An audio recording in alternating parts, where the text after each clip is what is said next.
All right, we're back. Wait a minute. I need to put my main chat on YouTube. Damn. I don't know if I'll be able to see it. Give me YouTube. That's right. Okay. Episode 171 in the Jar Football program. My name's Clark Dupree, and we're back. If you guys were looking for a show yesterday, it did not happen. Technology can be your best friend, and it can be your worst enemy. And for some reason, we tried 11 times, 14 times, 15 times to get live yesterday, and for some reason, my computer just wasn't doing it. So, as I click that live button to go live just now, I was waiting to be enraged because I was freaking enraged yesterday.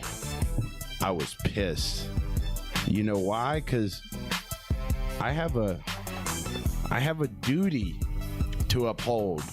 Coming to you guys live every weekday with the best football content and other sports too. I mean, we are following some college basketball, you know. But we got a good show for you today. The feature discussion of our day is probably going to gravitate towards a couple Georgia football players getting arrested again.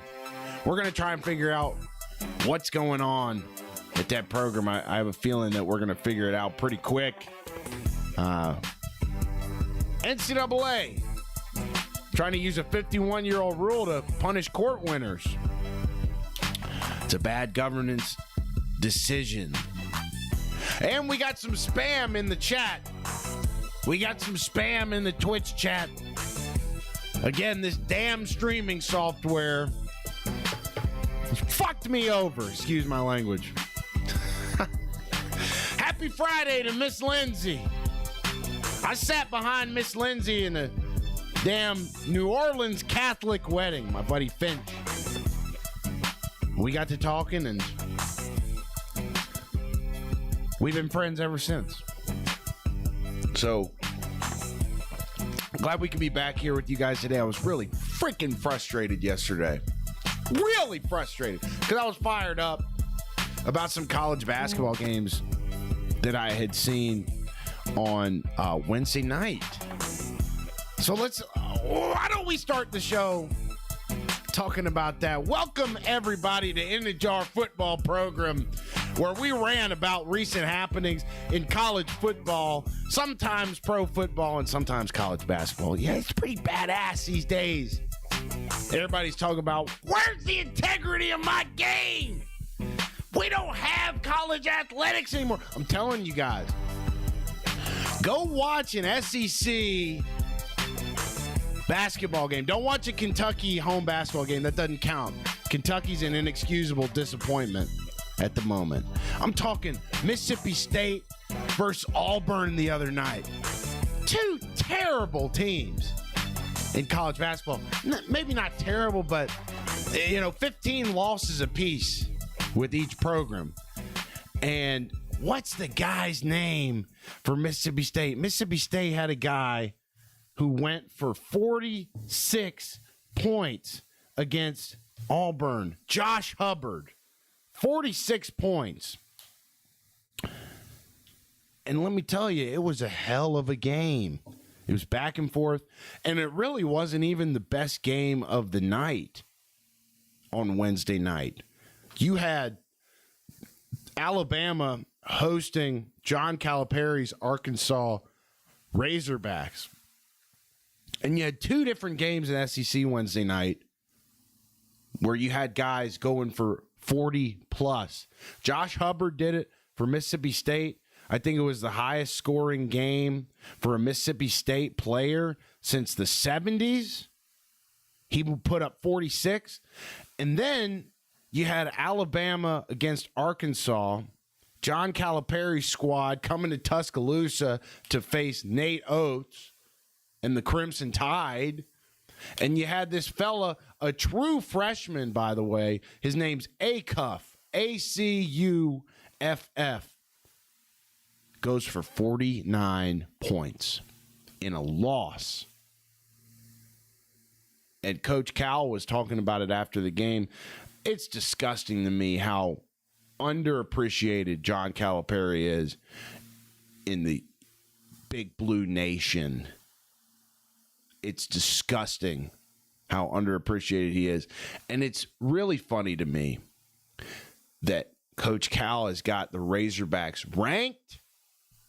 He's got them in contention. They're definitely going to make the tournament, unlike sorry-ass Kentucky. And he's got a true freshman, Acuff. I don't know his first name. What's his first name? I was going to put him in the thumbnail yesterday, but we couldn't go live. Darius Acuff. And Coach Cal was saying after the game that Darius Acuff was walking around in a boot that week. Kid goes for 49 points. Arkansas loses 115 to 117. Took 2 overtimes. I was so excited to talk about all this on yesterday's show, and then my damn streaming software crapped out on me. It's the first weekday that we've missed in a long, long time. So appreciate you guys bearing with me here. Again, this is In the Jar football program where we rant and we get in the jar on football, college, NFL, maybe some college basketball, so make sure you smash that subscribe button for me there. It doesn't cost you nothing. Bare minimum. If you ain't sold yet, I get it, right? If you ain't sold yet, I get it. But bare minimum, hit the like button. And if you don't do either, don't let the dough hit your ass on the way out, all right? We'll see you in another lifetime. You know what I mean? But if you stay, I love you. So we covered the college basketball we want to talk about. And like I said, feature discussion. It's going to be about Georgia football, but we got the NCAA using a 51-year-old rule to punish court winners. The NCAA is about to do something monumentally stupid. Oh, surprise, surprise. Vacate wins. Memphis, San Diego State, and Indiana played eligible players last year. Court said they were eligible. NCAA said they were ineligible. The players won in court, as they do every time, because the NCAA is completely powerless. Now the NCAA wants to vacate the wins using a rule from 1974, a 51-year-old rule. Here's the thing. The NCAA is full of toxic boomers. We already know this. I don't mean to sound violent when I say this. When the boomers die off, we're going to have a much better world that we live in. Much better. Okay? And that's going to benefit college basketball. It's going to benefit childhood trauma. It's going to benefit the food we eat. It's going to benefit everything when the last of the boomers goes away. And I mean that in the least violent way I can say that. NCAA is no different. The NCAA knows that they've lost all power. The NCAA knows that they've lost all power due to their own actions. The people that run the NCAA are a bunch of white-haired, brown spot on their bald spot on the top of their head. Got to put the readers on to see in front of them, face-ass motherfuckers. That's who the NCAA is run by.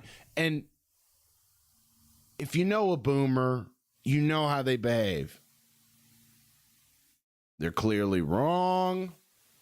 They clearly did the wrong thing. You would think, like most decent humans, that they would say, you know what? We were wrong. I was wrong. I'm sorry. I'm going to change my behavior. Nope. Not only are we not going to take accountability for destroying our own organization, our own power, if you're the NCAA, we're going to double down. And even though a federal court of law ruled a certain way, that's not good enough for us. We have to be right. Yeah, I don't think you understand. We have to be right. I have to be right. And so instead of let go, acknowledge that my power's gone and that I did it to myself, I'm gonna try and make other people pay. I'm gonna try and take this power back because I got my claws wrapped up in it. My whole identity is consumed by this idea that I can control other people. And I'm losing that, so I'm going to stick my claws in even deeper and create more harm and more turmoil because my ego is not satisfied. It's riveting stuff. NCAA eventually passed the rule of restitution.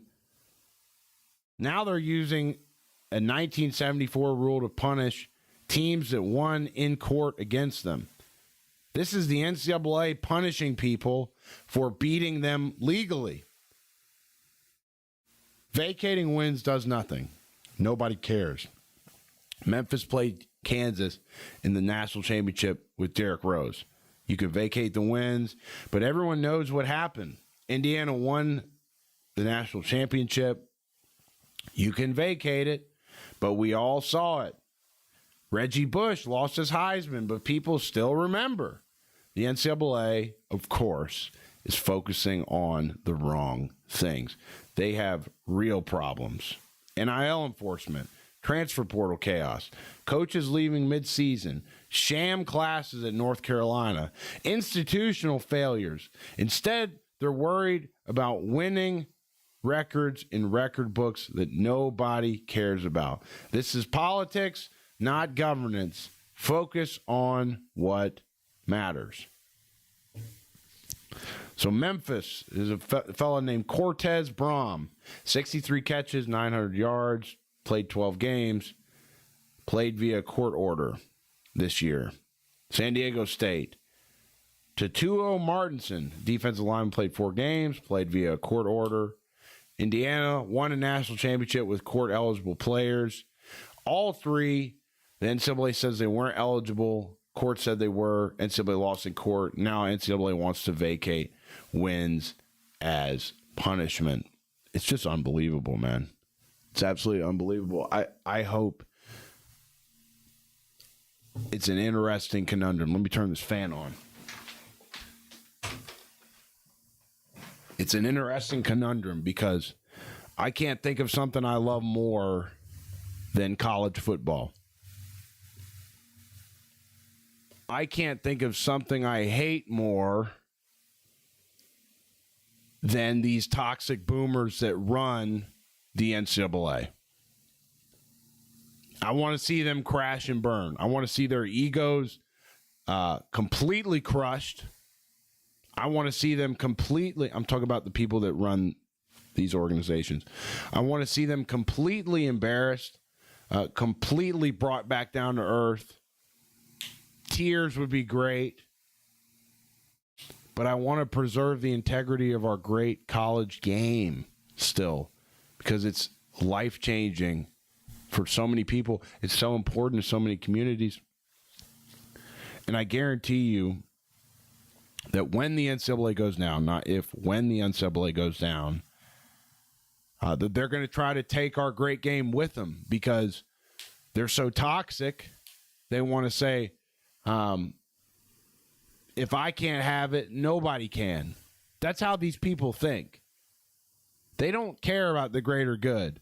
They care about their own benefit. They care about their own power. They care about their own ego. NCAA is completely focused on minutia, and that's exactly why they are where they are. Ignoring systemic problems and punishing people for winning in court. And yet we still have no idea what kind of NIL policies need to be in place. We still have no idea how we're going to get the transfer portal fixed. We still have no idea what we're going to do about the playoff. There's so many more important things that the NCAA could be worried about. And instead, they're worried about player eligibility that was legally ruled in court. It's unbelievable. I think everybody just needs, it would be so beneficial to America as if they taught combat sports in school. They taught jiu-jitsu in school. Because then a lot of these people that have ego problems, they would realize that the ego is absolutely nothing. And it needs to be destroyed at some point. It's the only reason all this is going on is ego, is caring about being right instead of caring about the greater good. Texas canceling Arizona State, competitive integrity deteriorating. Texas is canceling its series with Arizona State. I don't even know what sport this is. Teams are softening their schedules. Fewer big non-conference games, weaker schedules, weaker strength of schedule. My argument to this is why would college football programs not do this? Again, it's kind of a conundrum because big non-conference games drive revenue. They get viewers, and therefore they drive revenue. But if I can play a cupcake game, if it's football, if I can play a cupcake game in September instead of playing Oregon, and that game is the difference between me getting into the playoff and me not, I'm going to schedule a cupcake. Because if you go far in the playoff, if you go to the national championship game, if you win the national championship, your school is going to make up for that money that you missed out on viewership in that big non-conference game. Again, I don't know what sport this is. Texas canceling their Arizona State series. I remember they played each other in the playoff a couple years ago. I can't remember a Texas-Arizona State football game other than that recently. And speaking of Arizona State, right here, 30 minutes down the road from where I sit, Kenny Dillingham, the head coach at Arizona State, I remember when he went on camera to the media and said, "We need $20 million. There's got to be someone in Phoenix with $20 million." And he got made fun of. I remember, I think we made fun of him, actually. And a couple other shows did too. And he got it. He got the $20 million. Closed mouths don't get fed, my friends. He got the damn $20 million. I thought he was desperate. I thought there was no shot in hell he was going to get that money, and he got it. Kenny Dillingham. I remember thinking that was the sorriest damn thing I could possibly have conceived of. It was that he was going to the media asking for money, and closed mouths don't get fed, guys. Absolutely insane. Texas Tech. I saw their coach Joey McGuire went on a podcast today, and again, got to be careful listening to, especially in the off season. Got to be careful listening to these podcasts where, if it's like a LSU podcast, you got to expect a puff piece. You got to expect for them to assume the absolute best in every single situation around their program. And so I saw this podcast, Joey McGuire, Texas Tech head coach. We're building something interesting at Texas Tech. They won the Big 12. Okay. They made the playoff. They got their ass freaking kicked. Okay. But here's what it says on here. Here's what matters: the process. Really? You mean the process matters? Oh my God. That is absolutely groundbreaking. It says here, look at this. McGuire is intentional about culture.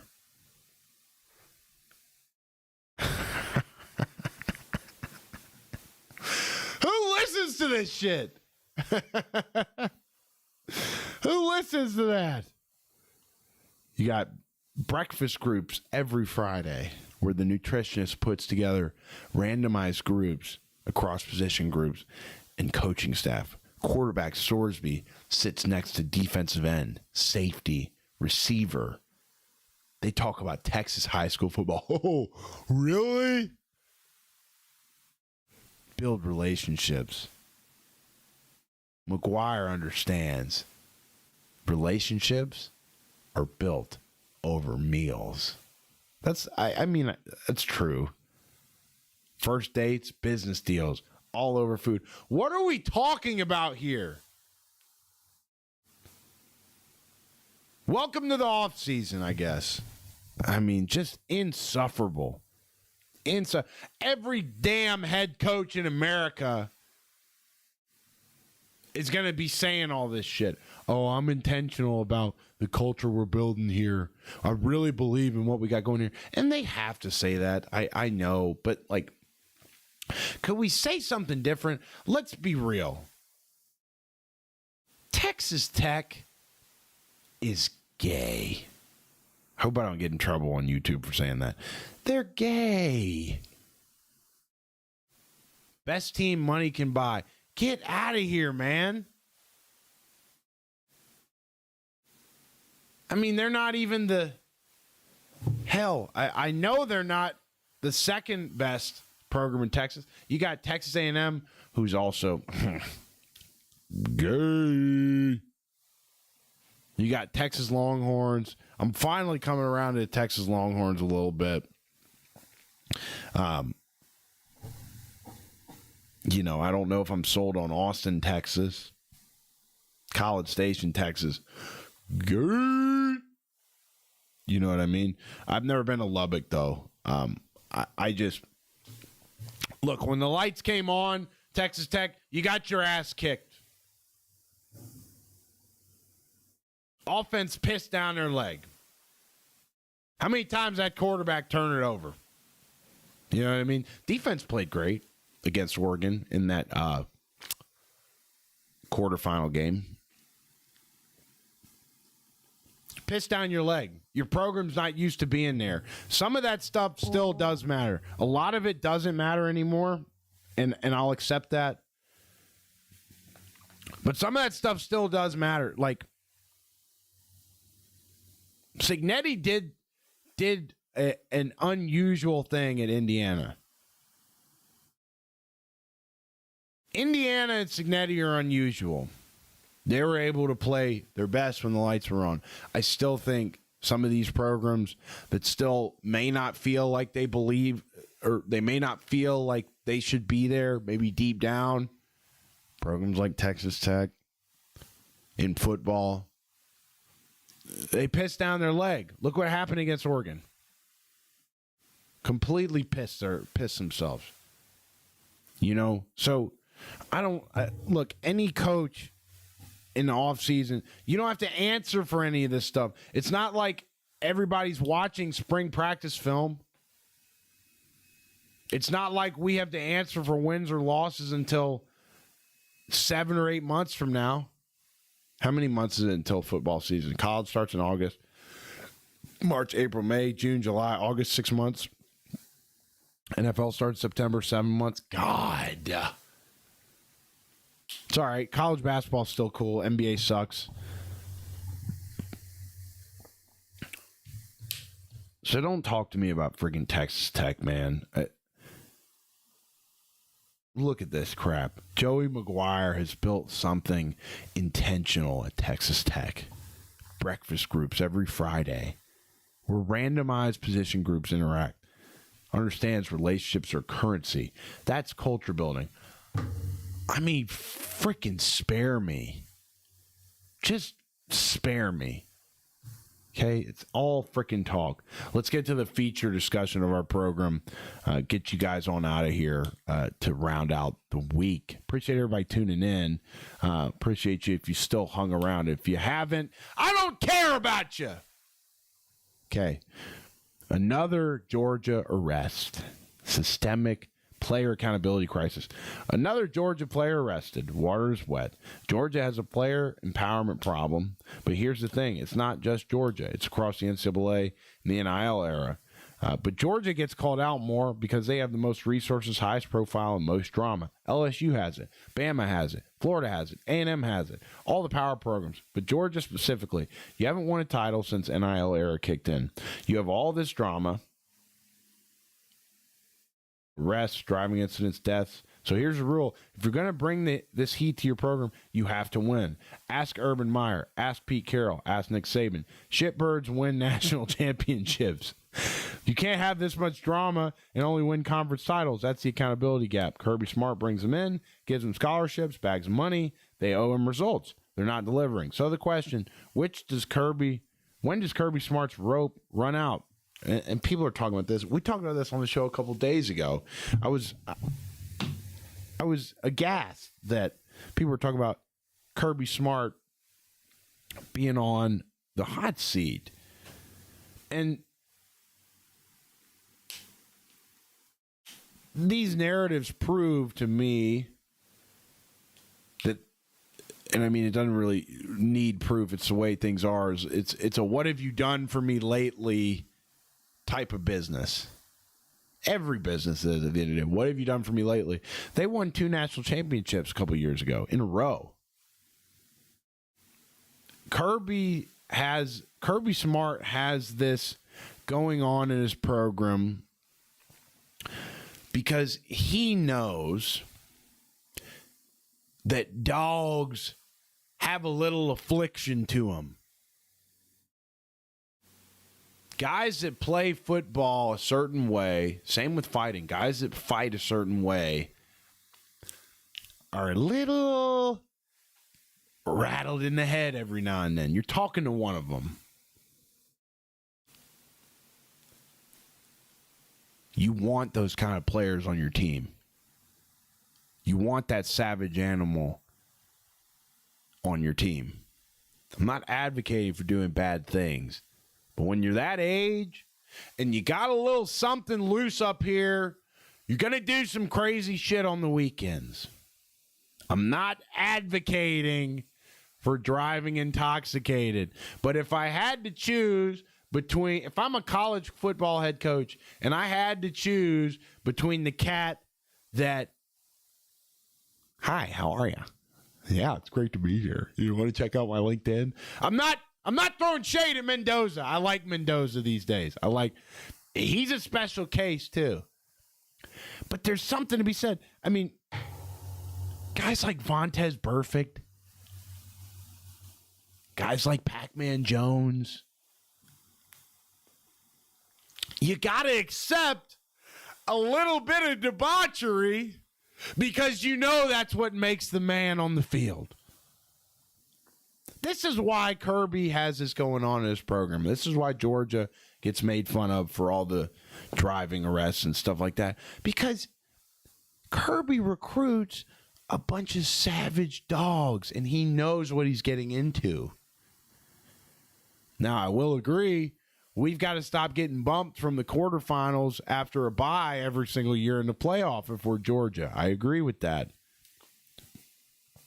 But to play devil's advocate here a little bit, the best football players, the best fighters, they always have some sort of affliction, unless they're Fernando Mendoza. This is part of what makes a guy great at football, believe it or not. And I can hear all the woke, type of people being like, so you're saying that good football players have to abuse women? Kinda. I'm just kidding. I'm just kidding. That was a joke. It was a joke. But guys got to have a little bit of affliction to play the game the way somebody Kirby Smart wants them to play it. I don't know. Is that like a crazy take? I didn't feel like that was a crazy take when I was thinking about this before. But now I'm kind of, I mean, I shouldn't have said the thing about women. I was just kind of wilding there, but whatever, man, whatever. What else do we have? Epstein files. Oh, cool. YouTube will probably freaking shadow ban me just for picking up that word on the transcript. Yeah, I think that's it for today, guys. I think that's all I've got. Hope you guys got value out of the show. I felt kind of rusty today for whatever reason. Maybe it's because we had an unplanned day off yesterday. Make sure you guys subscribe to the channel. This is the fastest growing football channel in the land. Fastest growing football show in the land. It's all because of you guys, so I need y'all to smash that subscribe button. Bare minimum, if you're not sold yet, hit that like button. And if you don't do either, man, just get on out of here. You know what I mean? Really appreciate you guys hollering at me today. Y'all take care this weekend. Stay safe. Let's try to enjoy some. Let's see what do we have for college basketball this weekend. Huh? Weekend. As Florida's playing at Ole Miss. Florida's really the only team from the SEC that I think could win the national championship. Tennessee's playing at Vandy. Missouri's playing at Arkansas. Alabama at LSU. Should be some good ones. Tennessee at Vandy will be a good game. See how Ole Miss fares against Florida, huh? And with that, that is today's football show. So much spam on Kick and Twitch. Duke versus Michigan. You know, I don't really consider non-SEC contests as... No, I'm just kidding. But that's kind of what I did. Yeah, I just called out the SEC. Michigan and Duke, that's a pretty sick game, huh? I don't know, man. Michigan's undefeated, aren't they? Miami of Ohio is undefeated as well. You know, because Arizona got beat by... Oh, Arizona and Houston. Number 4 Arizona, number 2 Houston. The Big 12 stacked. You know what I'm saying? Go Sneaker 42. I don't know if I've seen you in here, brother. Welcome to the channel. Sorry you're just getting here when we're wrapping up. You can watch all replays on the channel, by the way. They are vertical. We do that to get discovered in the shorts feed. Until our show's big enough, you will have to tolerate vertical episodes on the YouTube. If you want horizontal, you can go to Kick, you can go to Twitch. There's a bunch of spam in the damn chat. Does Michigan have a loss? I thought they were undefeated. What's their record, Google? Oh my God. What's their freaking record, man? What is the record? Holy... I'm about to cuss. 1 loss. You're right. 25-1. I thought they were undefeated.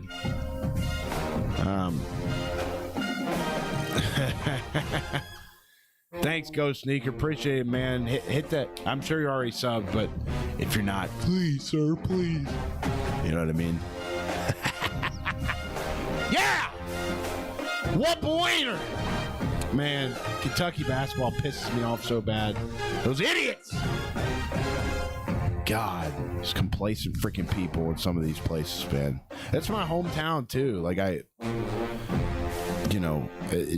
drives me nuts. The greatest tradition in history of college basketball. Yeah, let's rest on our freaking laurels all the time. Let's not care about what we do now. Let's live in the past, you know, because that's what mentally functional people do, is live in the past. Jesus Christ. Some freaking bourbon butterball running through people's cholesterol veins. You know, I don't know, man. God. Appreciate it, Go Sneaker. We'll see you guys. Make UK Hoops great again. I agree. And everybody will get mad at me Nobody wants to take damn accountability. Everybody will get mad at me. And I'm going to keep making them mad until somebody changes some shit. Atmosphere in college basketball can help your team win. But some people are too selfish. Some people, it's all about me. Oh, I'm going to look bad if I get crunk in a game. Then don't go! Let somebody who cares go! God. All right. I do have to go, guys. I am going to head to jiu-jitsu. Go to jiu-jitsu class on a Friday night. Maybe smoke a little bone later. Smoke a little joint. Only do that if you're 21 and it's legal in your state. Also, you can do it under... don't listen to me. Don't listen to me. Appreciate it, Go Sneaker. Appreciate it, brother. I'm going to smoke a bone later. Get a little wavy. Enjoy the night. Enjoy the weekend. We'll see you guys Monday. We're here every weekday around 6 Eastern. So we'll see you guys back on Monday. Peace.